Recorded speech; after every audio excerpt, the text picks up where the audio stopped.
Fala pessoal, tudo bem com vocês? Espero que todos estejam bem.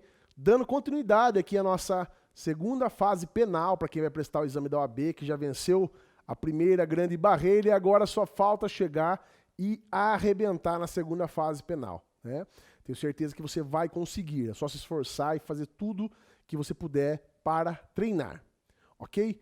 Ontem nós gravamos, aliás, ontem não foi gravação, né? Ontem fizemos a aula ao vivo, né? Tivemos uma aula muito produtiva, com uma enxurrada, como sempre, de informações. Não tem como ser diferente. E ontem nós falamos sobre a instrução.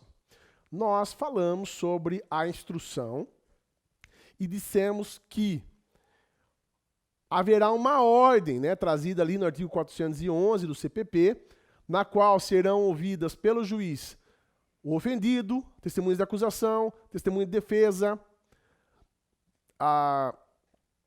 os peritos para esclarecimentos, se for requerido, não é?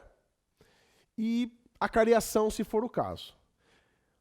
Terminado isso, se uma das partes fizerem pedidos de diligências, podem olhar no vídeo anterior, eu falei sobre um exemplo no qual uma informação que não havia antes, ela vem à tona durante a instrução, e aí uma das partes entende que seja melhor esclarecer, seja ela a defesa, ou seja ela a acusação, tá bom?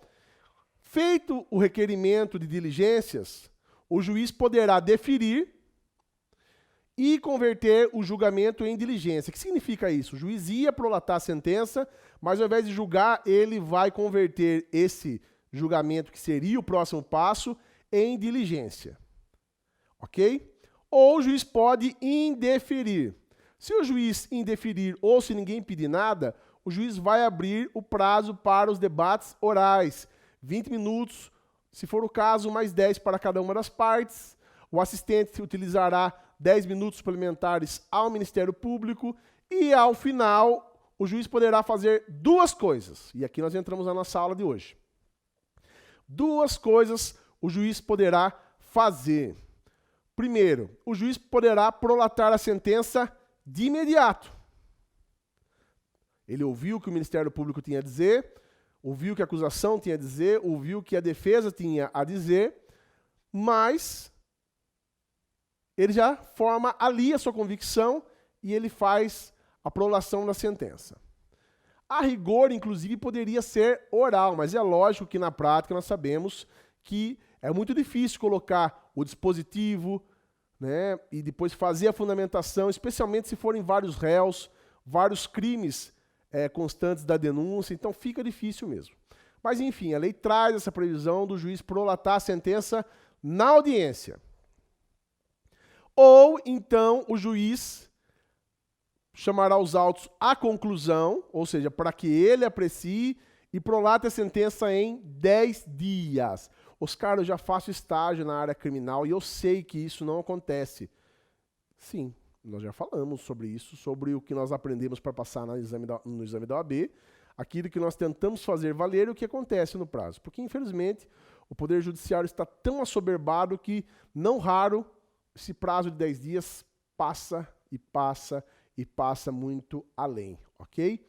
Mas, enfim, é isso que você tem que decorar.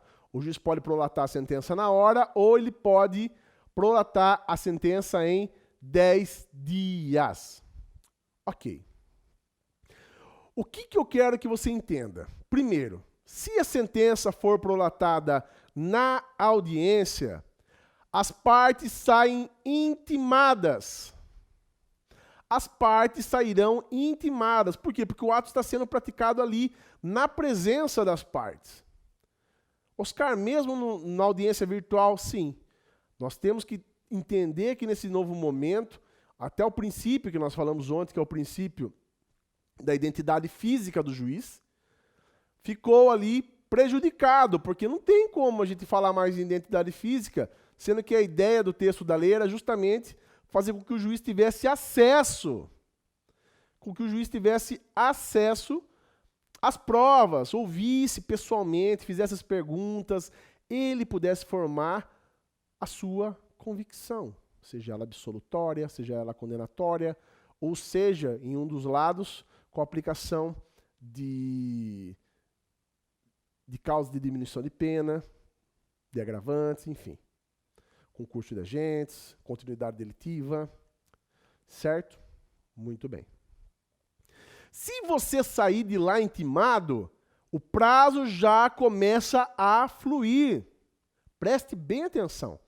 Pode acontecer que no enunciado venha ali a informação de que o juiz prolatou a sentença em audiência. E as partes saem intimadas. E aí, tanto nas questões como na peça, vai perguntar qual será o prazo para a interposição dos recursos. E aí, se você não observar que a prolação da sentença foi feita em audiência e as partes já saíram intimadas, você não vai contar a partir de então e você vai incorrer em erro. Fique atento. E se o juiz chamar a conclusão para prolatar a sentença em 10 dias? Como que as partes serão intimadas? As partes serão intimadas via imprensa. A decisão será publicada no Diário Oficial. Feita a publicação, contar-se-á o prazo. Beleza? Nesse caso, a intimação será pessoal ao réu, mas também o defensor constituído, seja ele um advogado constituído ou um defensor público nomeado, tá? Serão intimados, quando então estarão obrigados a postular em favor do representado. Oscar, o que nós podemos fazer nesses casos? Bom, primeira coisa. Se você constatar a presença de contradição, ambiguidade, obscuridade. Lembram disso? Você vai opor embargos de declaração. Contado da intimação, 2 dias. 2 dias. Oposição de embargos declaratórios. O juiz coloca na sentença algo que é totalmente contrário ao que foi dito, contraditório. O juiz não se manifesta sobre determinado pedido, seja em favor da acusação ou da defesa.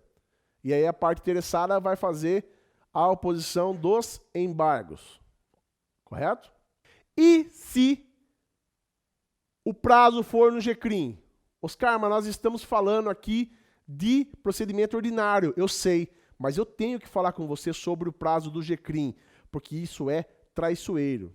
Nós falaremos numa aula adequadamente para isso, própria, sobre o GCRIM, sobre os crimes de competência do Juizado Especial Criminal. Beleza. Mas ali não é porque é criminal que serão 2 dias. Quer ver uma coisa? No procedimento ordinário, pelo CPP, o embargo de declaração é oposto em 2 dias.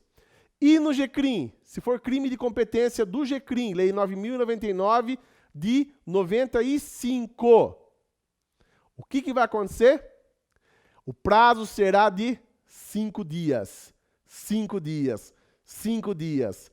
Lembra que a lei especial, ela prevalece sobre as normas gerais? Princípio da especialidade? Então nós temos aqui uma lei especial, sim.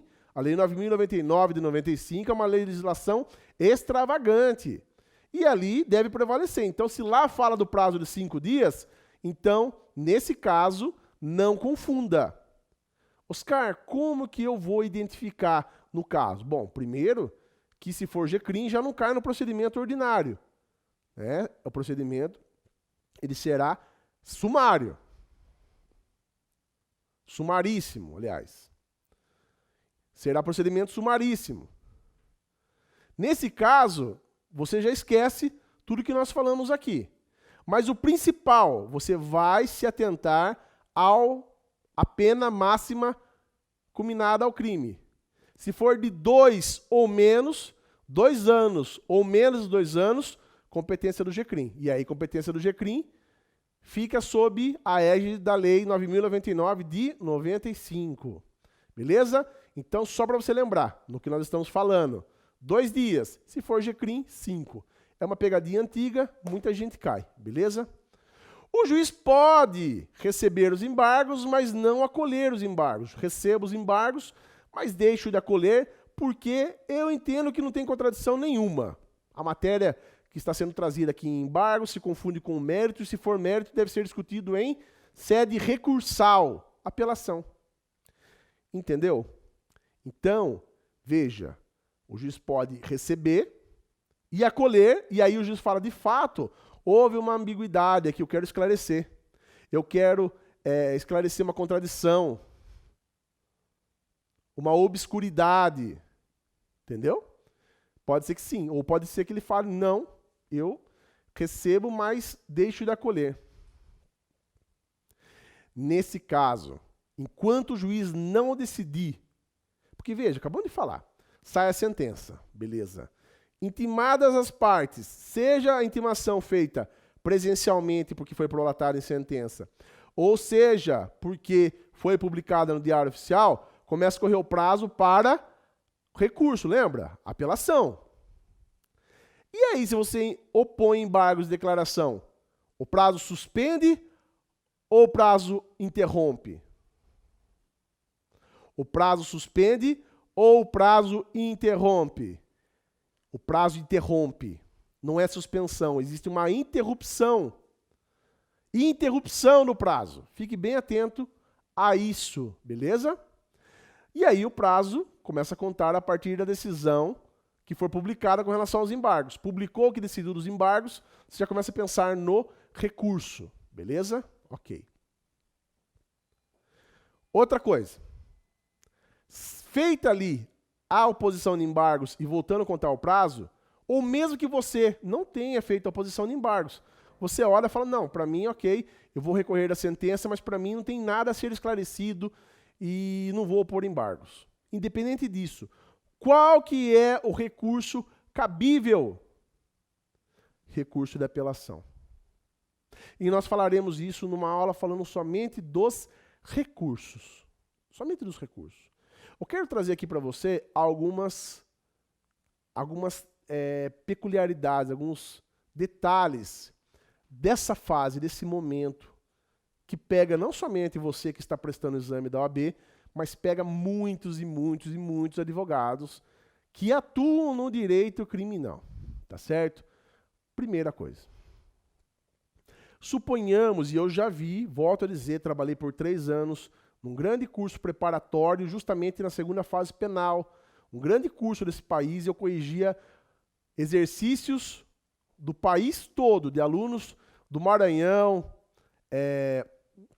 de Macapá, muita gente, de Manaus, muita gente me escreve até hoje, Rio de Janeiro, Minas, São Paulo também, obviamente, né? Sou do interior de São Paulo, mas muita gente da capital e do interior, enfim. Por que eu estou falando isso? Vem gente de todos os lados e os erros são sempre os mesmos. Então fique atento. Não tem nada a ver com o que se ensina necessariamente na graduação, porque cada um tem uma raiz, né? Uma origem acadêmica. A questão é você observar essa questão porque ela nasce de decisão do Supremo Tribunal Federal. E o que eu estou querendo dizer? Vamos lá. Suponhamos que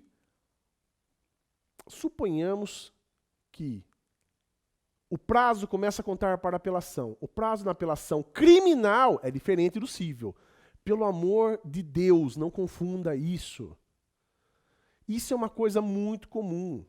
Eu, por exemplo, eu fiz estágio, a faculdade toda, eu fiz estágio em Direito do Consumidor, Direito Empresarial, Direito Civil. Trabalhamos com falências durante o meu estágio. E a minha cabeça era toda contar os prazos de acordo com o CPC e das questões de legislação especial, né? Por exemplo, a lei de falências e tudo mais. Se você não tira esse vício, né? Eu sempre falo nas aulas, é como você que já dirige ter que tirar carta na autoescola. Você já sabe conduzir um carro legal, mas para você ser aprovado, você tem que deixar os vícios, pelo menos para passar na prova. E é isso que você tem que fazer. Não venha com o seu estágio já contaminado o CPC na sua cabeça e você vai querer pensar de forma processual civil. Não vai dar certo, tá? Então vamos lá.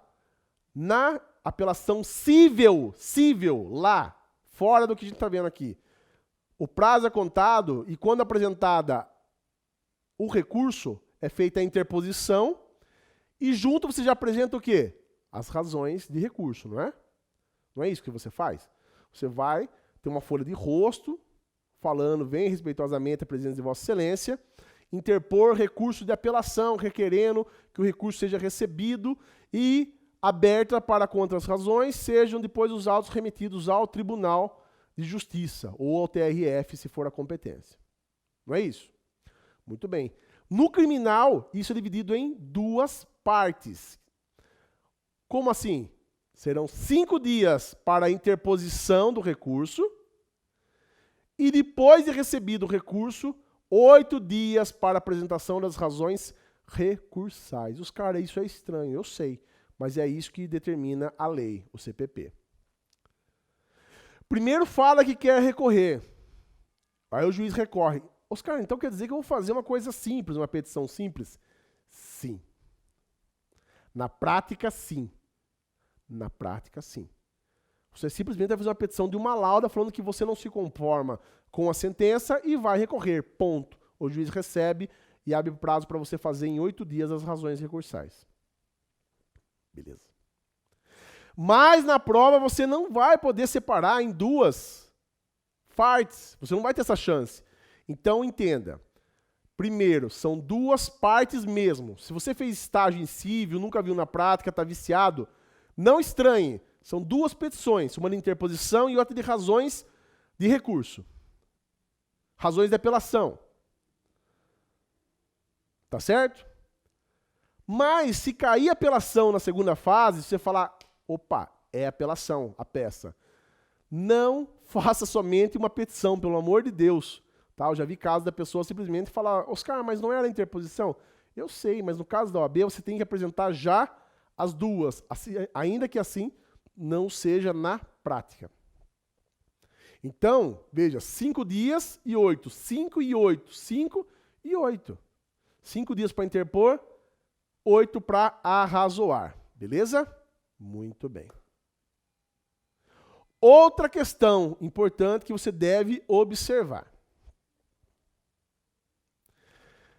Imaginemos que a pessoa com advogado constituído, ela é intimada pessoalmente, especialmente se ela estiver presa, ela vai ser intimada, o oficial de justiça vai lá, vai chamá-la no parlatório e vai falar, olha, senhor fulano, eu sou oficial de justiça, eu vim aqui intimá-lo da sentença que o juiz prolatou, o senhor foi condenado a tantos anos e tal, e tal, e tal.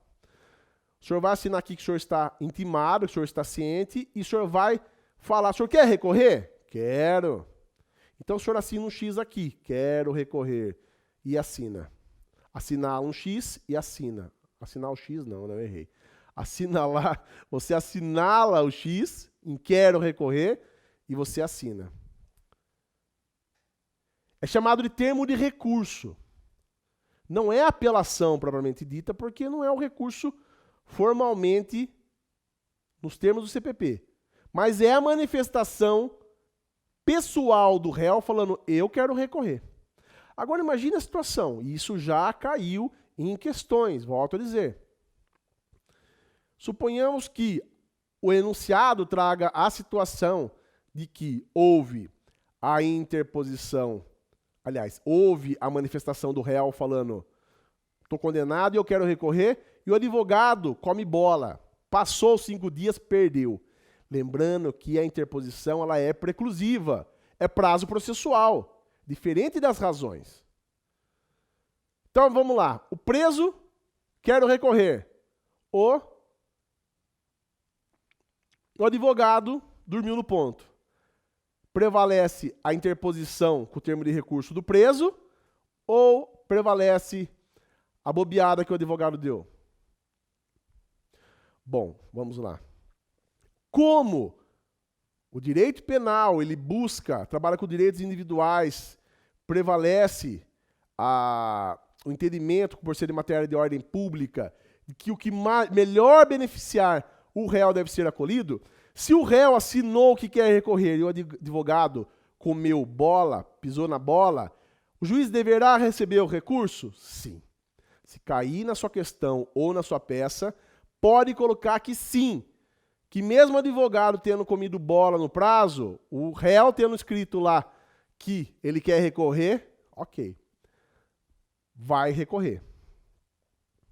É claro que o réu não vai ficar contente com o advogado quando souber lá na cadeia que o advogado não está dando uma atenção especial no processo dele, com razão, né?